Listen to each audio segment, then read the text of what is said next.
నమస్కారం. గంటారావానికి స్వాగతం. ముందుగా ప్రధాన అంశాలు. పార్లమెంటును కుదిపేసిన పెల్లెట్ గన్స్ వ్యవహారం, విపక్షాల ఆందోళనతో ఉభయ సభలు వాయిదా.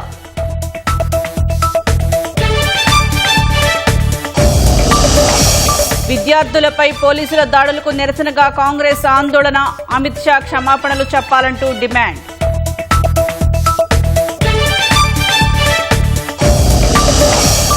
శాంతియుత నిరసన రాజ్యాంగం కల్పించిన హక్కన్న సీజేఐ, ఆందోళనలు సాకుగా చూపి పోలీసుల దాడులు సరికాదని వ్యాఖ్య. ఖమ్మం జిల్లా మధిరలో కమ్యూనిటీ కిచెన్ను ప్రారంభించిన భట్టి, విద్యార్థులతో కలిసి అల్పాహారం చేసిన ఉప ముఖ్యమంత్రి. బంగాళాఖాతంలో వాయుగుండంగా మారిన అల్పపీడనం, రాష్ట్రంలోని ఉత్తర ఈశాన్య జిల్లాల్లో భారీ వర్ష సూచన.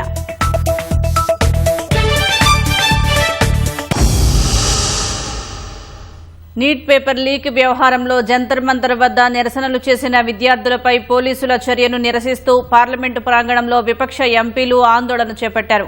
కాంగ్రెస్ అగ్రనేతలు రాహుల్ గాంధీ, ప్రియాంక గాంధీ సహా ప్రతిపక్ష ఎంపీలంతా పార్లమెంట్లోని మకర్ద్వార్ వద్ద నిరసన చేపట్టారు. విద్యార్థుల ఉద్యమంపై పోలీసులు బలప్రయోగానికి బాధ్యత వహిస్తూ కేంద్ర హోంమంత్రి అమిత్ షా క్షమాపణలు చెప్పాలని డిమాండ్ చేశారు. చేతుల్లో ప్లకార్డులు, ఓ భారీ బ్యానర్ పట్టుకుని ప్రతిపక్ష ఎంపీలు ఆందోళన చేశారు. నిరసనకారులపై పోలీసులు వ్యవహరించిన తీరుపై అమిత్ షా దేశానికి సమాధానం చెప్పాలంటూ పెద్ద ఎత్తున నినాదాలు చేశారు. ఓట్ చోరీ, అయోధ్య రామాలయం విరాళాల చోరీపై కేంద్రం సమాధానం చెప్పాలని విపక్ష ఎంపీలు డిమాండ్ చేశారు.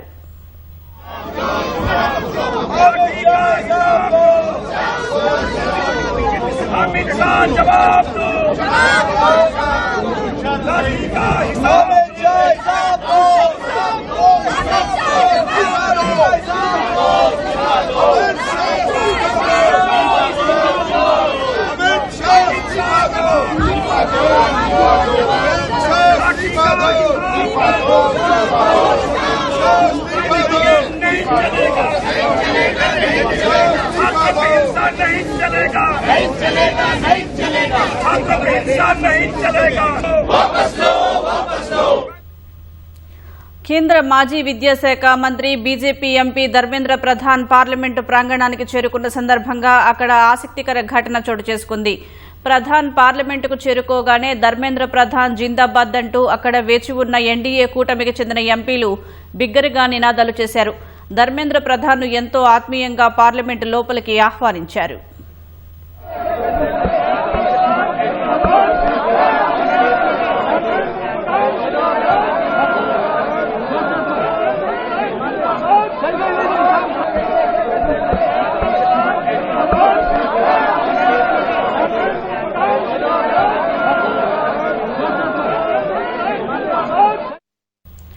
శాంతియుతంగా నిరసనలు తెలిపే హక్కుకు సంపూర్ణ హామీ ఉండాల్సిందేనని, దాన్ని నిరాకరించలేమని సుప్రీంకోర్టు స్పష్టం చేసింది.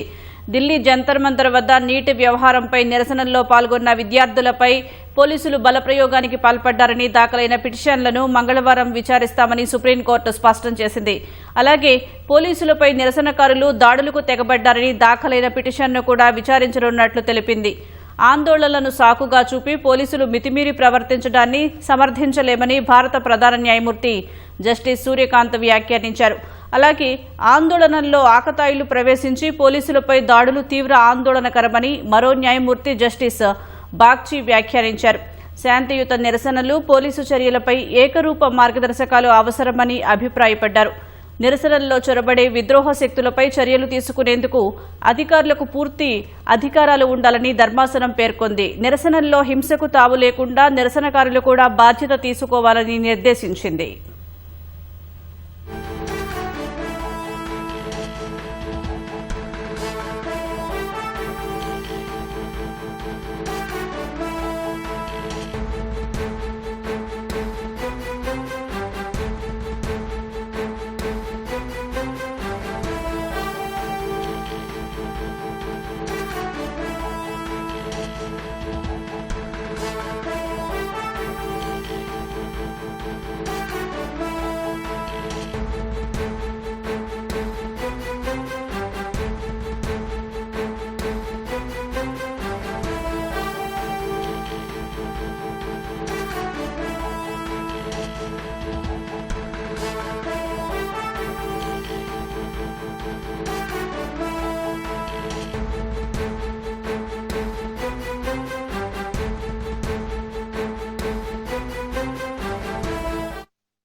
ఈ అంశంపై మరింత సమాచారం మా ప్రతినిధి అరుణ్ అడిగి తెలుసుకుందాం.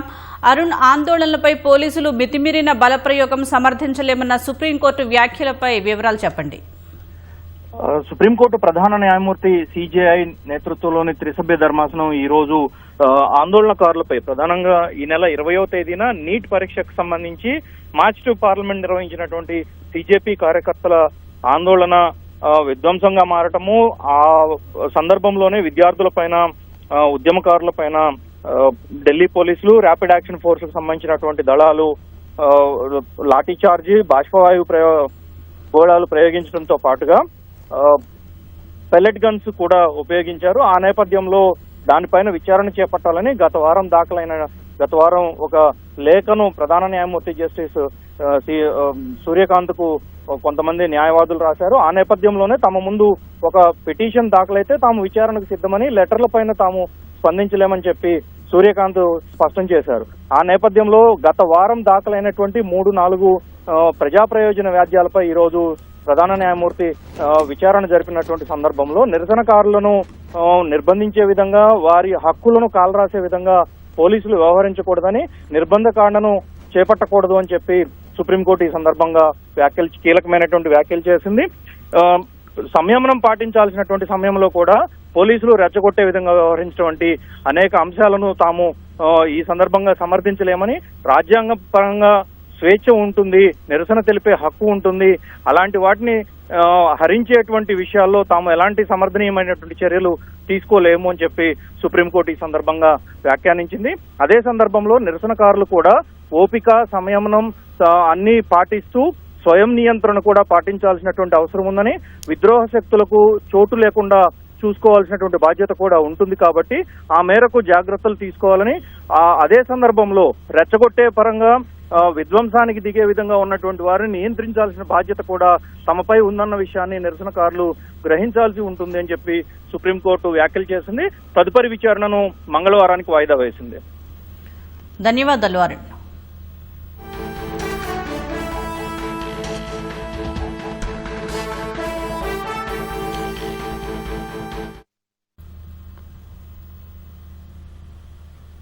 రాజన్న సిరిసిల్ల వేములవాడ మండలం అగ్రహారం వద్ద మిషన్ భగీరథ పైప్ లైన్ పగిలి పెద్ద ఎత్తున నీరు పైకి ఎగసిపడుతున్నాయి.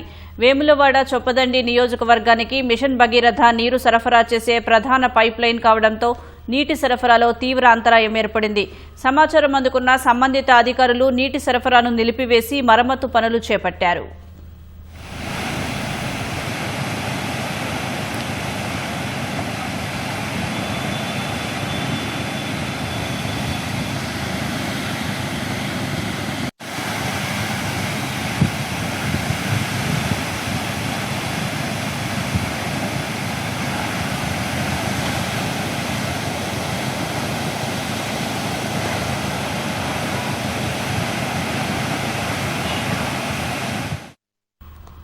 డ్రగ్స్ మత్తులో ఓ యువకుడు బీభత్సం సృష్టించాడు. డ్రగ్స్ మత్తులో కారు నడుపుతూ పోలీసుల పైకి ఎక్కించాడు. ఈ ఘటనలో ఓ కానిస్టేబుల్ కాలుకు తీవ్ర గాయాలయ్యాయి.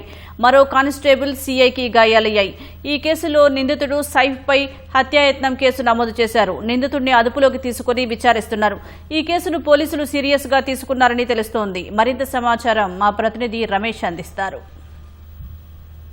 హైదరాబాద్ నగరంలో డ్రగ్స్ను పూర్తిగా నిర్మూలించడానికి హెచ్న్యూకి సంబంధించి కూడా ప్రత్యేక విభాగాన్ని ఏర్పాటు చేసిన సంగతి తెలిసిందే. అయితే నిన్న హెచ్న్యూకి సంబంధించి కూడా డ్రగ్స్ కొనుగోలు తర్వాత సరఫరా జరుగుతుందన్న ఒక సమాచారంతో కూడా హెచ్న్యూ సిఐతో పాటు ఇద్దరు కానిస్టేబుల్, హెడ్ కానిస్టేబుల్ సంబంధించి కూడా ఘటన స్థలానికి చేరుకోవడం జరిగింది. నిందితుల కొనుగోలు చేస్తున్నారని చెప్పి సమాచారంతో కూడా వారిని రెడ్ హ్యాండెడ్గా పట్టుకునేందుకు ప్రయత్నం చేయడం జరిగింది. అయితే ఇదే క్రమంలో నిందితులు పోలీసుల నుంచి తప్పించుకునేందుకు కూడా పోలీసులపైకే డ్రగ్స్ మత్తులోకి సంబంధించి కూడా నిందితులు పోలీసులపై కూడా కారు ఎక్కించిన ఘటన ఇప్పుడు నగరంలో కలకలం అయితే రేపుతుంది. ఈ ఘటనకు సంబంధించి పోలీసు ఉన్నతాధికారులు సీరియస్గా తీసుకొని ఈ ఘటన పైన పూర్తిగా దర్యాప్తు తర్వాత దానికి సంబంధించి కూడా వివరాలు అయితే ఇప్పటికే రాబడుతున్న పరిస్థితి అయితే ఉంది. అయితే ప్రస్తుతం ఆ నిందితులకు సంబంధించి అయితే పోలీసు అదుపులో ఉన్నారు. తర్వాత ఎక్కడైతే అబిడ్స్ కానీ తర్వాత అఫ్జల్గంజ్ ఆ పోలీస్ స్టేషన్లో కూడా ఇప్పటికే నిందితుల పైన కూడా అటెంప్ట్ టు మర్డర్ కింద కూడా కేసు అయితే నమోదు చేసి కూడా పోలీసులు అయితే దర్యాప్తు చేస్తున్నారు. ప్రస్తుతం ఏ కారు అయితే పోలీసులపై కూడా ఎక్కించిన కారు ఉందో అదే కారు ప్రస్తుతం మనం కారు వద్ద ఉన్నాము. ఈ కారు వద్ద చూడొచ్చు అంటే ఈ ఎంత వేగంతో కూడా వెళ్తే కారు వాళ్ళ పోలీసులపై కూడా వెళ్ళడం జరిగిందో ఆ ఘటనకు సంబంధించి కూడా కారు డ్యామేజ్ కావడం, తర్వాత హెడ్ కానిస్టేబుల్కి సంబంధించి మహేందర్ యాదవ్ పైన కూడా కాలుకు ఫ్రాక్చర్ కావడంతో కూడా అతన్ని వెంటనే ఇటు ప్రైవేట్ ఆసుపత్రికి తరలించి ప్రస్తుతం అయితే చికిత్స అందిస్తున్నారు. మరొక ఇద్దరు ఇటు పోలీస్ ఇటు సిఐతో పాటు మరో కానిస్టేబుల్ కూడా గాయాలు కావడంతో కూడా వారిని కూడా ప్రస్తుతం అయితే చికిత్స అయితే అందిస్తున్నారు. కానీ తీవ్రత ఒకసారి కారు పరిశీలించినట్లయితే ఆ తీవ్రత ఎంత వేగంతో వెళ్ళి తర్వాత గోడలకు కానీ తర్వాత ఇతర వాహనాలకు కూడా ఢీకొనే విధంగా కూడా ఈ కారు డ్యామేజ్ అయిన పరిస్థితి అయితే ఆ విజువల్లో చూస్తున్నట్లయితే ఆ డ్యామేజ్ అయిన పరిస్థితి చాలా స్పష్టంగా అర్థమవుతుంది. ఎందుకంటే అబిడ్స్ వద్ద ఒక చెప్పుల దుకాణం దగ్గర కూడా వీళ్ళు డ్రగ్స్ కొనుగోలు చేస్తున్నట్లు కూడా సమాచారం రావడంతో కూడా మొదటగా అక్కడ నిఘా పెట్టి తర్వాత నిందితులు వచ్చే క్రమంలోనే వెంటనే వారిని రెడ్ హ్యాండెడ్గా డ్రగ్స్తో పాటు తర్వాత వారిని కూడా స్వాధీనం చేసుకోవాలని చెప్పి కూడా పోలీసులు పక్క ప్రణాళిక రచించుకోవడం జరిగింది. వెంటనే అధికారులకు సంబంధించి సమాచారం అందుకొని కొనుగోలు చేస్తున్న క్రమంలోనే వారిని అయితే పట్టుకొని అదుపులో తీసుకొని వారి నుంచి వివరాలు సేకరిస్తున్న క్రమంలోనే కారు తీసి పక్కల పార్కు చేస్తా అని చెప్పి కూడా నిందితులు ఇటు పోలీసులకు సమాచారం ఇవ్వడం తర్వాత సరే అని చెప్పి పోలీసులు ఒక సెకండ్ ఆగే లోపే కారుని అతివేగంగా తీసుకొని వెళ్ళిపోయిన పరిస్థితి అవుతుంది. దీన్ని సినిమా తరహాలో కూడా ఏ విధంగా అయితే వెంబడించి నిందితులను పట్టుకుంటారో అదే తరహాలో కూడా హైదరాబాద్ నగరంలో ఈ డ్రగ్స్ కొనుగోలు చేసిన నిందితులను పట్టుకోవడానికి కూడా హెచ్న్యూ పోలీసులు ప్రయత్నం చేయడం జరిగింది. అబిడ్స్ చెప్పుల దుకాణం నుంచి ఇటు అఫ్జల్గంజ్ వరకు కూడా వెళ్లే క్రమంలో కూడా పోలీసు అధికారులు చాలా వేగంగా ఆ కారు వెళ్తున్న వేగాన్ని కూడా వెంబడించి తర్వాత అక్కడున్న నిందితులను అయితే అదుపులో అయితే తీసుకోవడం జరిగింది. దీంతో అంటే ఇప్పటికే పోలీసు అధికారులకు కూడా గాయపడడంతో జరిగింది, తర్వాత వారికి గాయపరచడం జరిగింది. కాబట్టి వారిపైన కూడా ఈ 2 PSలో ఇటు అబిడ్స్ తర్వాత అఫ్జల్గంజ్ PSలో 2 PSలో కూడా అటెంప్ట్ మర్డర్ కింద కూడా అయితే పోలీసులు అయితే కేసు నమోదు చేయడం జరిగింది. ప్రస్తుతం ఈ కారు వద్ద ఒకసారి వెంబడించే క్రమంలోనే ఆ కారుకు సంబంధించి కూడా అద్దాలను కూడా పగిలిపోయిన పరిస్థితి అయితే ఉంది. అయితే ఇక్కడ మరి నిందితులను పట్టుకునే క్రమంలో ఆ కారు అద్దాలను మరి పోలీసులు పగలగొట్టారా లేదా నిందితులు పగలగొట్టారా అనేది కూడా ఇంకా తెలియాల్సింది. కానీ మొత్తం కారు అయితే పూర్తిగా ముందు భాగం అయితే డ్యామేజ్ కావడం, తర్వాత కారు గ్లాస్కి సంబంధించి కూడా అద్దాలు కూడా పూర్తిగా ధ్వంసమై తర్వాత వాటిని అయితే లోపలికి వెళ్ళిపోయిన పరిస్థితి అయితే ఉంది. మొత్తం సీట్లో కూడా ఆ అద్దాలు కనపడుతున్న పరిస్థితి. కానీ ఈ ఘటన పైన కూడా పోలీసులు దర్యాప్తు అయితే చేయడం జరుగుతుంది. అందులో భాగంగానే నిందితులు ఎవరైతే సైఫ్ అనే ఒక నిందితులు అయితే ఉన్నారో అతనికి డ్రగ్స్ అందించిన మరో వ్యక్తి ఎవరు, తర్వాత ఎప్పటి నుంచి ఈ డ్రగ్స్ కొనుగోలు చేయడం జరిగింది, ఎక్కడి నుంచి ఈ డ్రగ్స్ వచ్చిందన్న కోణంలో కూడా పోలీసు అధికారులు అయితే ప్రస్తుతం అయితే దర్యాప్తు చేస్తున్నారు. కానీ ఈ ఘటన పైన అయితే పోలీసు ఉన్నతాధికారులు అయితే సీరియస్గా తీసుకొని సైఫ్ పైన కూడా చర్యలు తీసుకునేందుకైతే ప్రస్తుతం అయితే సిద్ధమవుతున్నారు. ఎందుకంటే గతంలో ఇతనికి సంబంధించి కూడా డ్రగ్స్ మరి కేసులు ఏమైనా ఉన్నాయా, డ్రగ్స్కి సంబంధించి కూడా సరఫరాదారులు ఎవరన్నారు, ఇతని పైన కూడా ఎలాంటి కేసులు ఉన్నాయనే దాని కోణంలో కూడా అన్ని ప్రస్తుతం అయితే దర్యాప్తు చేస్తున్నారు. ప్రస్తుతం సైఫ్ పోలీసు అదుపులో ఉన్నారు. తర్వాత అతనికి డ్రగ్స్ సరఫరా చేసిన వ్యక్తికి సంబంధించి కూడా ఎవరు వచ్చారు, ఎక్కడి నుంచి వచ్చారు, ఎప్పటి నుంచి ఇక్కడ నుంచి డ్రగ్స్ని సరఫరా చేసి ఈ మిగతా వాళ్ళకు వీళ్ళు డ్రగ్స్ సరఫరా చేస్తున్నారని దాని అన్ని కోణంలో అయితే పోలీసు అధికారులు అయితే ప్రస్తుతం దర్యాప్తు చేస్తున్నారు. మరి దర్యాప్తులో భాగంగా మరికొన్ని విషయాలు అయితే వెలుగులోకి వచ్చే అవకాశం ఉంది. దీనికి సంబంధించి పోలీసు అధికారులు కూడా దీనికి అధికారికంగా మరి దర్యాప్తు చేసిన తర్వాత అధికారికంగా సమాచారం కూడా పోలీసు అధికారులు అయితే వెల్లడించే అవకాశం ఉంది. మరి ఈరోజు దర్యాప్తులో భాగంగా ఎలాంటి విషయాలు వెలుగులోకి వస్తాయనేది కూడా ప్రస్తుతం అయితే వేచి చూడాల్సిన పరిస్థితి అయితే ఉంది. వీడియో జర్నలిస్ట్ నరేందర్తో రమేష్, ఈటీవీ, హైదరాబాద్. బోన్ క్యాన్సర్ పట్ల ఆందోళన చెందాల్సిన అవసరం లేదని, ప్రస్తుతం రేడియో కీమో సర్జికల్ థెరపీలతో నయం చేయవచ్చని ప్రముఖ ఆర్థోపెడిక్ సర్జన్ డాక్టర్ గురువారెడ్డి అన్నారు. KIMS sunshine group of hospitals ఆధ్వర్యంలో బోన్ క్యాన్సర్పై హైదరాబాద్లోని సంజీవయ్య పార్కు వద్ద వాకథాన్ నిర్వహించారు. ఈ అవగాహన కార్యక్రమంలో పలువురు వైద్యులు, సిబ్బంది ఉత్సాహంగా పాల్గొన్నారు. గతంలో బోన్ క్యాన్సర్ కారణంగా కాలు తొలగించేవారని, ఇప్పుడు దానిని పూర్తిగా నయం చేయవచ్చని వైద్యులు గురువారెడ్డి తెలిపారు. బోన్ క్యాన్సర్ పట్ల అవగాహన కల్పించేందుకు ఈ వాకథాన్ నిర్వహించినట్లు పేర్కొన్నారు. ప్రతి ఒక్కరూ బోన్ క్యాన్సర్ పట్ల అవగాహన కలిగి ఉంటే మొదటి దశలోనే దానిని పూర్తిగా నయం చేయవచ్చని గురువారెడ్డి తెలిపారు. పాత రోజుల్లో బోన్ క్యాన్సర్ వస్తే కాలు తీసేయాల్సి వచ్చేది, యాంపుటేషన్ చేయాల్సి వచ్చేది. ఇప్పుడు బోన్ ట్యూమర్లకి కాలు తీసేయడం అనేది చాలా చాలా అరుదు. రేడియోథెరపీ, కీమోథెరపీ, సర్జికల్ థెరపీ అట్లా అన్ని మోడాలిటీస్ వచ్చి ఇప్పుడు బోన్ ట్యూమర్స్ కి కాలు తీసేయడం అనేది లేదు. ఈ బోన్ ట్యూమర్స్ ని ఎంత తొందరగా డిటెక్ట్ చేస్తే అంత మంచి ట్రీట్మెంట్ వస్తుంది. చాలా సార్లు ఇది యంగ్ వయసులో వస్తుంది. వచ్చిన ప్రతి వాపు క్యాన్సర్ కాదు, భయపడద్దు. 100లో ఒక 5% మటుకే వస్తాయి. కానీ తొందరగా చూపించుకొని డాక్టర్ దగ్గర నుంచి ఎష్యూరెన్స్ తీసుకుంటే మంచి. కాబట్టి ఆ అవేర్నెస్ ప్రజలందరికీ కలిగించాలి.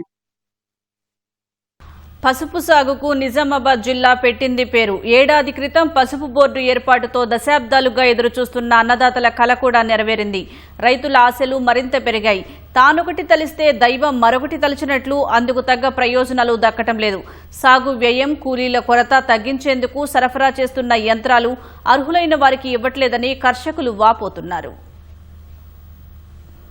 నిజామాబాద్ లో కేంద్ర ప్రభుత్వం పసుపు బోర్డును ఏర్పాటు చేసింది. పసుపు సాగు విస్తీర్ణం పెరిగింది. మరోవైపు శాస్త్రవేత్తలు, అధికారులు పసుపు సాగు పద్ధతులపై అవగాహన కల్పించడంతో అన్నదాతలు లాభసాటి మార్గాలు అనుసరిస్తున్నారు. ఈ నేపథ్యంలో సాగు వ్యయం తగ్గించేందుకు బోర్డు ద్వారా ఆధునిక యంత్రాలను అందిస్తున్నారు. అన్నీ బాగానే ఉన్నా అసలు సమస్య ఇక్కడే మొదలైంది. తక్కువ సంఖ్యలో యంత్రాల పంపిణీ, అనర్హులకు పరికరాలు కేటాయించడంతో వీటి కోసం పసుపు బోర్డు కార్యాలయం చుట్టూ తిరగాల్సి వస్తోందని రైతులు ఆవేదన వ్యక్తం చేస్తున్నారు.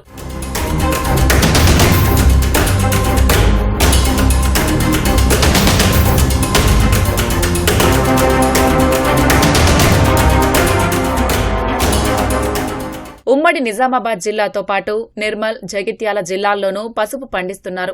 ఏటా 9 లక్షల క్వింటాళ్ల పసుపు నిజామాబాద్ మార్కెట్ యార్డుకు చేరుతోంది. పసుపును శుద్ధి చేసే బాయిలర్లు, పాలిషర్లు అద్దెకు తెచ్చుకోవడం రైతులకు భారమవుతోంది. ఈ నేపథ్యంలో వీటిని రాయితీపై అందించాలని ప్రభుత్వం నిర్ణయం తీసుకుంది. ఇందుకు సరైన విధి విధానాలేవీ లేకపోగా అర్హులైన వారికి యంత్రాలు అందడం లేదని కర్షకులు గోడు వెళ్లబోసుకుంటున్నారు. జెన్యూన్ ఫార్మర్ ఎవరైతే ఉన్నారో వాళ్లకు లాభం పొందాలి కానీ మధ్యలో బ్రోకర్స్ వచ్చేసి దాన్ని పెట్టి సబ్సిడీ క్లెయిమ్ చేసుకుని ఆ యంత్రాలను అమ్మేయడము. అక్కడ 150 సబ్సిడీ వస్తున్నది ఒక మిషన్ కు. వాడు బై చేస్తున్నాడు, పేరు రాపించుకుంటున్నాడు, ఫోటో దిగుతున్నాడు.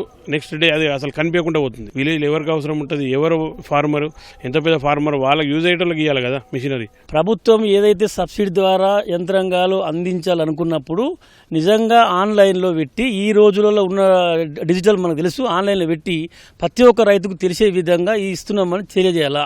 అలా కాకుండా కొంత సమయం ఇచ్చి దాన్ని నిజమైన రైతుకు అందకుండా కొంతమందికే దళారుల చేతులకు వెళ్లడం జరుగుతుంది. ఇది సరికాదు. గతంలో 2-3 యూనిట్లు ఇచ్చి ఆపేసారు. మరి ఇప్పుడు కూడా కొంత యూనిట్లు పెంచేది ఉండే అందరికి అందే విధంగా నిజంగా పసుపు పెట్టినప్పుడు ఈ యంత్రాలు అందక కొంతమందికి బాగా చాలా టైం బట్టి వర్షాలు పడ్డాకనే పసుపు పెట్టి అమ్ముకునే పరిస్థితి వస్తున్నది. అలా కాకుండా సమయానికి ఇచ్చే విధంగా ప్రభుత్వాలు చర్యలు తీసుకోవాలని కోరుతున్నాం. నేను బాయిలరు, పాలిషర్కు అప్లై అయ్యేందుకు ఇక్కడ నిజామాబాద్ జిల్లాకు వచ్చిన. ఇది డిస్టిక్ లెవెల్లో ఇప్పుడు ఎక్కడెక్కడ ఆన్లైన్ అయినప్పుడు ఎక్కడెక్కడ వాళ్ళు చేసుకుంటే ఈ రైతులకు ఇంత తిప్పలు ఉండకపోయి ఇప్పుడు దాదాపు 200 మంది రైతులు వచ్చేసారు ఇక్కడికి. వాళ్ళు ఏం చేసినా పాపం వాళ్ళ నాట్లు ఇడిసపెట్టుకుని అన్ని పెట్టుకుని ఇక్కడికి వచ్చినాం. ఇక్కడ ఏం లేదు సిస్టమేటింగ్, దరఖాస్తులు తీసుకుంటారు, వెళ్ళిపోతారు. గతేడాది 44 మందికి బాయిలర్లు, 72 మందికి పాలిషర్లను రాయితీపై అందించారు. ఈ ఏడాదికి సంబంధించి యంత్రాల పంపిణీ కోసం దరఖాస్తుల స్వీకరణ ప్రక్రియ కొనసాగుతోంది. ఇటీవల తొలి రోజే 300 మంది రైతులు యంత్రాల కోసం దరఖాస్తు చేసుకున్నారు. బడ్జెట్ కేటాయించగానే దరఖాస్తులను పరిశీలించి అర్హులకే యంత్రాలను అందిస్తామని అధికారులు వెల్లడించారు. इस बार अभी कल था एप्लीकेशन का पहला दिन था, उसमें हमको बॉयलर का 133 एप्लीकेशन आया है और पॉलिशर्स का हमको 179 एप्लीकेशन आया है. अभी इस बार हमारा बजट अलॉटमेंट नहीं आया है. अभी वो आने के हिसाब से हम डिस्ट्रीब्यूशंस शुरू करेंगे. अभी एप्लीकेशन पूरा फील्ड अप एप्लीकेशन हमने रिसीव किया है. 133 फॉर बॉयलर्स, 179 फॉर पॉलिशर्स. जो भी first come first serve basis में हम कर रहे हैं,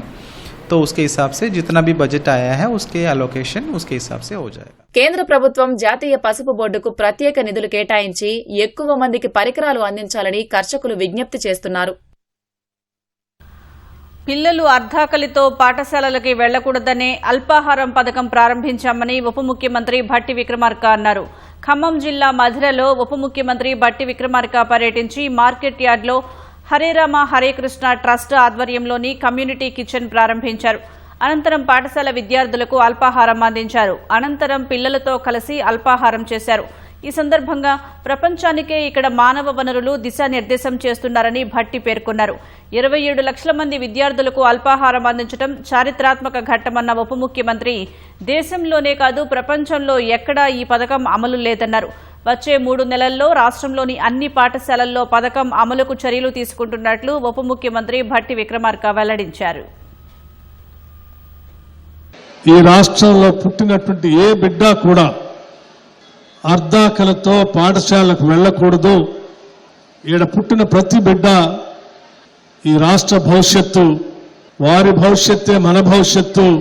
అటువంటి బిడ్డల భవిష్యత్తు కోసం సంతృప్తికరంగా ఉదయం పూట బ్రేక్ఫాస్ట్ చేసి, అది కూడా రుచికరమైన శుచి శుభ్రతతో కూడిన న్యూట్రిషియస్ ఫుడ్ని మనం అందించాలని చెప్పి బడ్జెట్లో ఈ పథకాన్ని ప్రవేశపెట్టడం జరిగింది.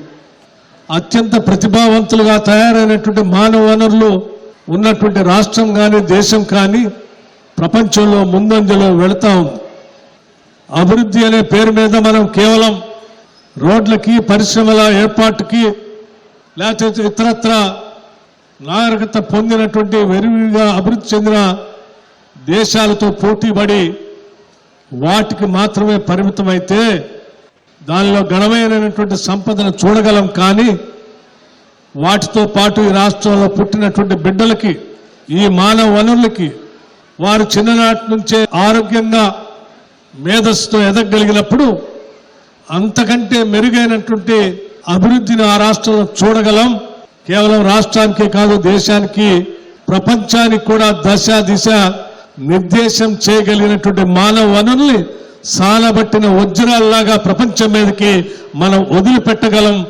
అటువంటి వజ్రాల్ని తయారు చేసుకోవాల్సినటువంటి పరిస్థితుల్లో ఈరోజు మనం సరైన నిర్ణయాలు చేయలేకపోయామని ఈ మార్నింగ్ బ్రేక్ఫాస్ట్ పథకాన్ని రాష్ట్ర వ్యాప్తంగా మొదలుపెట్టే కార్యక్రమానికి నాంది పలికాం. తిరుమల నుంచి తిరుపతికి వెళ్లే ఘాట్ రోడ్లోని ప్రసన్నాంజనేయ స్వామి ఆలయం వద్ద టీటీడీ భద్రతా చర్యలు చేపట్టింది.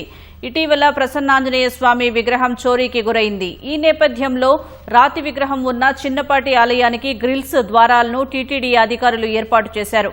అలిపిరి కాలిబాటలో ఉన్న 31 పైగా దేవతామూర్తుల విగ్రహాల రక్షణతో ఇప్పటికే అలిపిరి మెట్ల మార్గంలో 190కి పైగా సీసీటీవీ కెమెరాలను ఏర్పాటు చేయనుంది.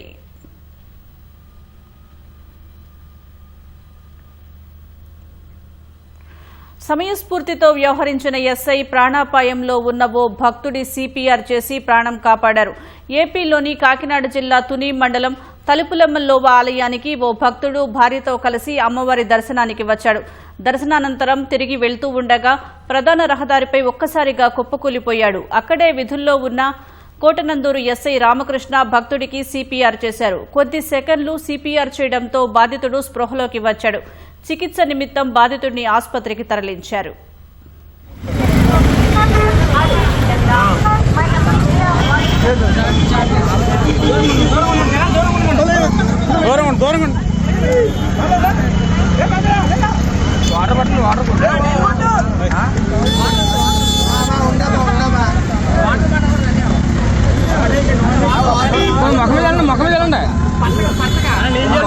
మొక్క మీద నీళ్ళు కొడితే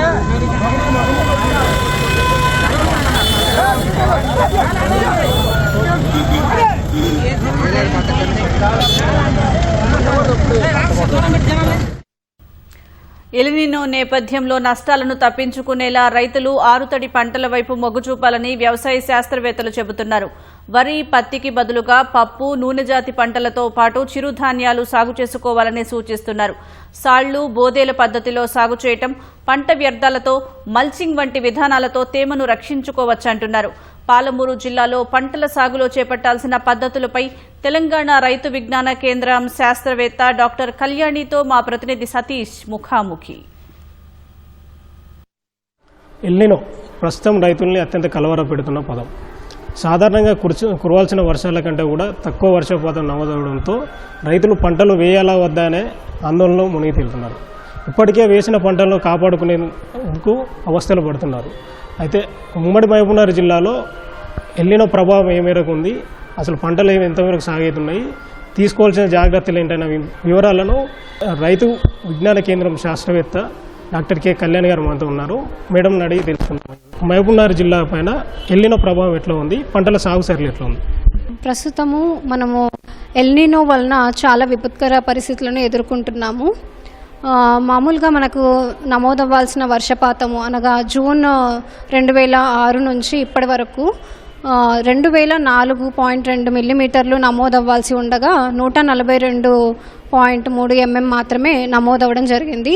ఇది పడాల్సిన దానికంటే కూడా ఒక 27.9% తక్కువగా నమోదవ్వడం జరిగింది. సో దీనివల్ల పంట సాగు విషయంలో కూడా దీని ప్రభావం అనేది కనిపిస్తుంది. మనకి మొత్తము మన మహబూబ్ నగర్ డిస్టిక్లో 3,55,000 ఎకరాల్లో సాగవ్వాల్సి ఉండగా 2,57,000 ఎకరాల్లో మాత్రమే సాగవ్వడం జరిగింది. సో ఇది కూడా ఒక 30% లోటు అనేది మనకి కనిపిస్తుంది. ఈ వర్షాభావం లోటు వల్ల సెప్టెంబర్ వరకు అంటే ఏ పంటలు వేసుకోవచ్చు, అంటే ఎప్పటివరకు వేసుకోవచ్చు, ఏ పంటలు వేసుకోవచ్చు? జూలై 31 వరకు మనము కంది, మొక్కజొన్న వంటి పంటలను స్వల్పకాలిక రకాలను ఎంచుకొని వేసుకోవచ్చు. మొక్కజొన్నలో అయితే మనకి కరీంనగర్ మక్క అని చెప్పేసి స్వల్పకాల వ్యవధి ఉన్నటువంటి రకం ఉంది. సో దాన్ని వేసుకోవచ్చు. కందిలో కూడా మనకి స్వల్పకాలిక రకాలు అందుబాటులో ఉన్నాయి, వాటిని వేసుకోవాలి. ఇవే కాకుండా మనము ఇతర పప్పుజాతి పంటలైనటువంటి పెసర, మినుము కానీ, నూనె గింజ పంటలైనటువంటి నువ్వులు, పొద్దుతిరుగుడు, చిరుధాన్యాలు ఏవైనా కూడా, చిరుధాన్యాల విషయానికి వస్తే మనం సజ్జ, కొర్ర, జొన్న లాంటి పంటలు ఏవైనా కూడా వేసుకోవచ్చు. ఎందుకంటే ఇవి స్వల్పకాల వ్యవధి ఉండడం వలన మనకి తేమ అవసరం అనేది తక్కువగా ఉంటుంది. తక్కువ కాలంలోనే పంటను పూర్తి చేసుకోవడం వలన బెట్ట పరిస్థితులను అధిగమించుకోవచ్చు. అంతేకాకుండా ఏ పంట వేసుకున్నా కూడా బోదెలు, సాళ్ల పద్ధతి వేసుకోవడం వలన నేలలో ఉన్నటువంటి తేమను మొక్కలు సమర్థవంతంగా వినియోగించుకొని పెరగడం జరుగుతుంది. ఇప్పటికే వేసుకున్న పంటలు అంటే ముఖ్యంగా పత్తి ఈ వర్షాభావం అంటే తగినంత తేమ లేకపోవడం వల్ల ఎదుగుదల ఆగిపోయింది. అంటే ఈ పాటికి పూత రావాల్సి, అంటే పూత స్టేజ్కి రావాల్సి ఉండగా కూడా ఇంకా ఆ స్థాయికి రాలేదని రైతులు అంటున్నారు. వాళ్ళు ఏం జాగ్రత్తలు, అంటే వాళ్ళు ఏమన్నా దిగుబడి తగ్గకుండా ఏమైనా చర్యలు తీసుకోవచ్చు? ఒకటండి, మనము ప్రస్తుతం వర్షాలు తక్కువగా ఉంటున్నాయి కాబట్టి వర్షం పడినప్పుడు ఆ తేమను సంరక్షించుకునే చర్యలు చేపట్టాలి. దీనికోసము బోదెలు, సాళ్ల పద్ధతిని ఉపయోగించడము, దాంతోపాటుగా పంట వరుసల మధ్యలో పంట వ్యర్థాలతో మల్చింగ్ చేసుకోవడం వలన తేమ అనేది నేలలో నిల్వ ఉంటుంది. సో ఇది ఒక ముఖ్యమైనటువంటి రైతులందరూ కూడా పాటించవలసినటువంటి చర్య.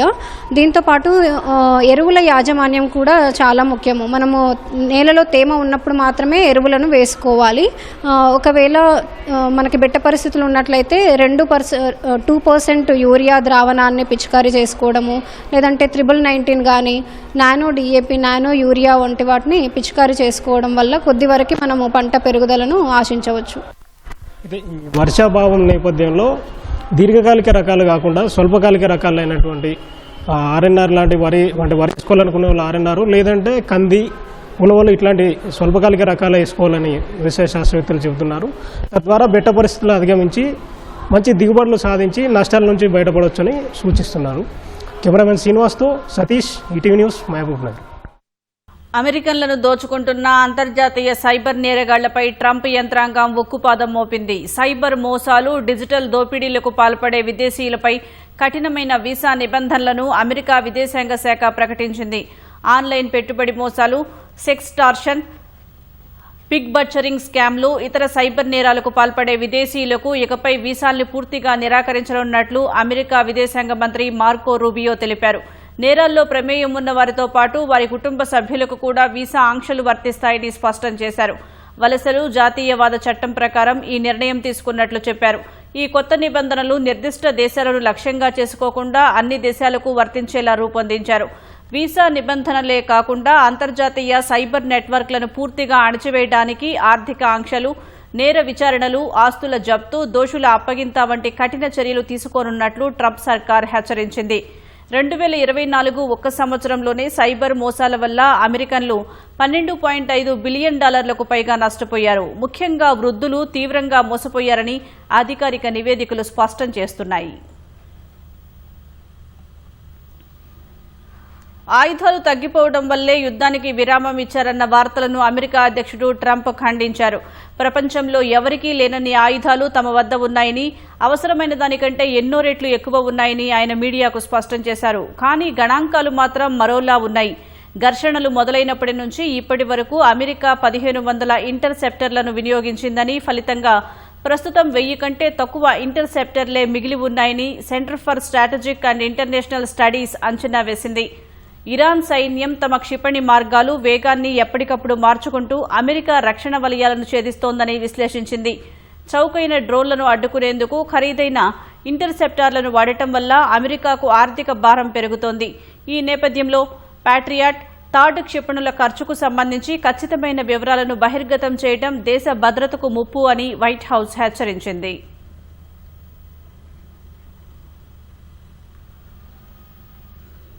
చైనాలోని గన్స్ ప్రావిన్స్ వియువాన్ కౌంటీలో ఆకస్మిక వరదలు బీభత్సం సృష్టించాయి. స్వల్ప వ్యవధిలోనే కురిసిన భారీ వర్షాలకు సంభవించిన వరదల్లో 10 మంది ప్రాణాలు కోల్పోగా మరో 23 మంది తీవ్రంగా గాయపడ్డారు.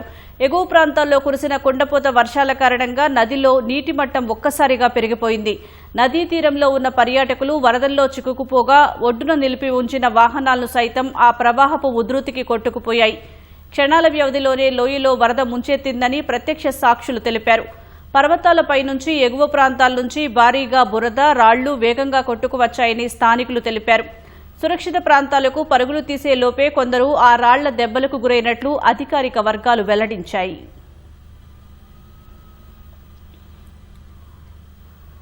అమెరికాలోని సియాటెల్ నగరంలో నిర్వహించిన ఓ వేడుకలో దుండగుడు కాల్పులకు తెగబడ్డాడు. ఈ ఘటనలో 2 మృతి చెందగా మరికొందరికి తీవ్ర గాయాలయ్యాయి. క్షతగాత్రుల్లో నెలలు నిండని ఓ పసికందు కూడా ఉంది. సియాటెల్లో 1982 నుంచి ఏటా సీ ఫుడ్ ఫెస్టివల్ను నిర్వహిస్తున్నారు. 3 రోజుల్లో ఈ ఫెస్టివల్లో 3,50,000 మందికి పైగా పాల్గొన్నారు.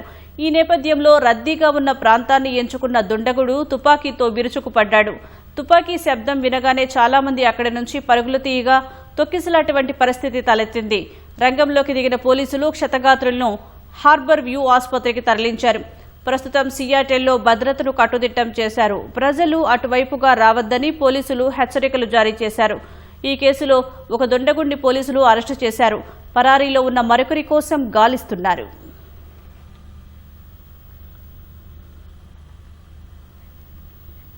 అది హైటెక్ నగరం. హైదరాబాద్ నడిబొడ్డున ఉన్న రహదారి. ఓవైపు పురాణా పూల్, మరోవైపు హైకోర్టు. ఆ దారిలో వెళ్తే ఎలాగోలా మన గమ్యాన్ని చేరుకుంటాం. కానీ ఫ్రీగా వెన్నునొప్పి, బోనస్గా బైక్ రిపేర్, బోలెడంత చిరాకు. ఇలా ఆషాఢం ఆఫర్లా మన వెంటే వస్తాయి. మరి ఆ దారి ఎక్కడుందో తెలుసుకోవాలనుందా? రండి మరి అలా జియాగూడ మేకల మండి వరకు వెళ్ళొద్దాం.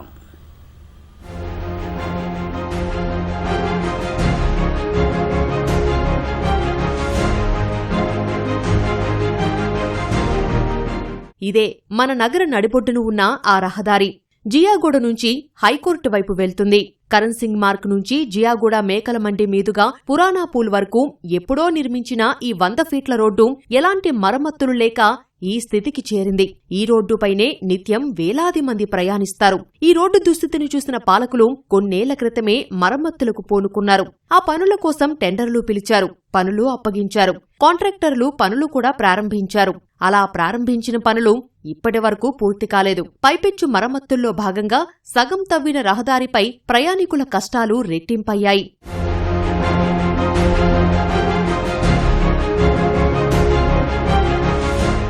నాలుగేళ్లు గడుస్తున్నా నిర్మాణ పనులు పూర్తికాక సగం వరకు తవ్వడంతో 100 ఫీట్ల రోడ్డు కాస్త 50 ఫీట్లకు తగ్గి తమ కష్టాలు పెరిగాయని స్థానికులు వాపోతున్నారు. ఇరుకైన రోడ్డులో ఓ వైపు వాహనాలు వెళ్లడమే కష్టమవుతుంటే మరోవైపు అదే రహదారిని మేకల వ్యాపారులు పార్కింగ్ కోసం వినియోగిస్తున్నారు. కరణ్ సింగ్ మార్గ్ వద్ద పోలీసులు డైవర్షన్ ఏర్పాటు చేయగా వాహనాలన్నీ గుంతలతో నిండిన ఈ రోడ్డుపైకే మల్లుతున్నాయని స్థానికులు చెప్పారు.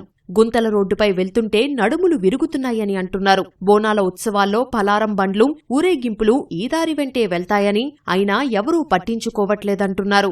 స్ట్రీట్ లైట్స్ రావు, రోడ్డు గలీజ్ ఉంటది.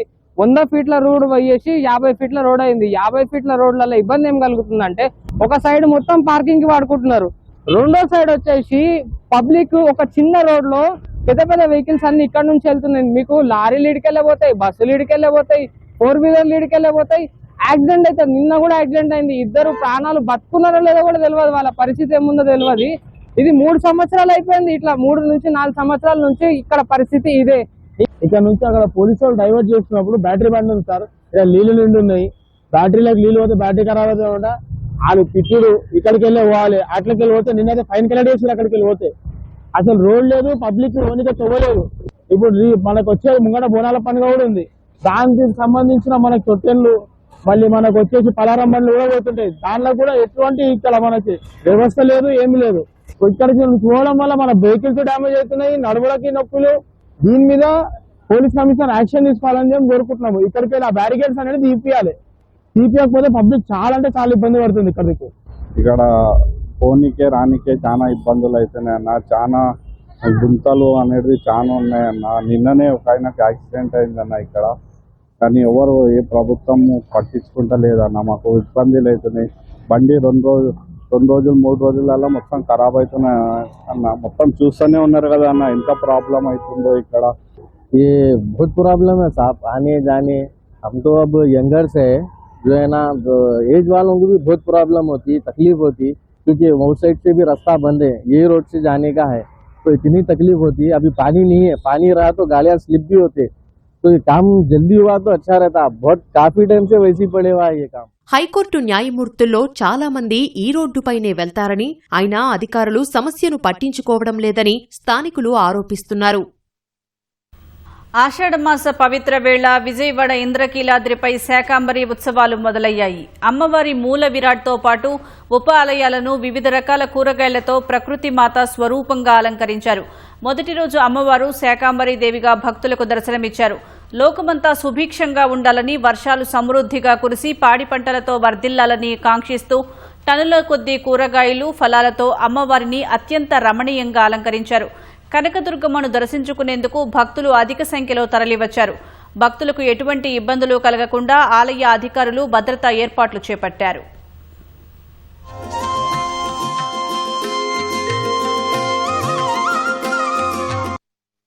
24 టన్స్ నిన్నటి వరకు మనకు ఈ వెజిటేబుల్స్ దాదాపు 8 రకాలు రావడం జరిగింది. ముఖ్యంగా ఈ శాకాంబరి ఉత్సవాలు దిగ్విజయంగా జరగడం కోసం మా పై అధికారులు, మా కమిషనర్ గారు కానీ, మా మంత్రి గారు కానీ, ముఖ్యంగా సీఎంఓ నుంచి కూడా ఎక్కడ కూడా ఎలాంటి ఇబ్బందులు లేకుండా ఈ శాకాంబరి ఉత్సవాలు జరపాలి. వచ్చే భక్తులందరికీ కూడా అన్ని సకల సౌకర్యాలు కల్పించాలి.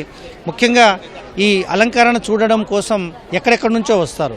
ఈ అలంకరణ వెజిటేబుల్స్తో కూడిన అలంకరణ, రేపు పళ్ళు, మళ్ళీ ఎల్లుండి చివరి రోజు డ్రై ఫ్రూట్స్ తోటి చేస్తుంటారు.